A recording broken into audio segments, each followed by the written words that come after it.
జూబ్లీస్ ఎన్నికలు ఓడిపోయారు. ఇప్పుడు లోకల్ బాడీ ఎన్నికలు నిజంగా మీకు సవాల్. ఎందుకు సవాల్ అంటుందా అంటే ఇన్ జనరల్గా ఇప్పుడు ఆది శ్రీనివాస్ గారు చెప్పినా ఎవరు చెప్పినా అది వాస్తవం.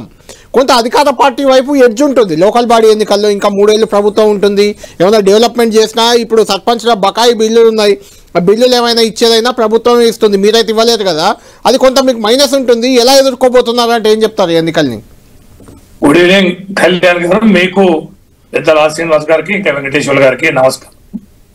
టీవీ ప్రేక్షకులు అయితే ఆది శ్రీనివాస్ గారు పెద్దలు సరే ఇక మరి వారు తెలిసి అన్నారా తెలియక అన్నారా, ఇక అది గంభీరంగానే అన్నారా అనేది విషయం వదిలేస్తే, మాకు జూబ్లీహిల్స్ ఎన్నిక ద్వారా ప్రజల మూడేందో తెలిసింది కాబట్టి ఇక మేము ఎన్నికలకు వచ్చినామనే ఉద్దేశం అయితే చాలా స్పష్టంగా వారి మాటల్లోనే అన్నారు. అంటే 2 సంవత్సరాలు మీరు ప్రజలు ఓటేరు, మీరు ఇచ్చిన పథకాలు అమలు పరచలేదు కాబట్టి అనుకూలంగా ఉండరేమోనని వాయిదా వేసింది అనేది, దానికి బీసీ కార్డు వాడుకున్నారనేది చాలా స్పష్టంగా అర్థమవుతారు.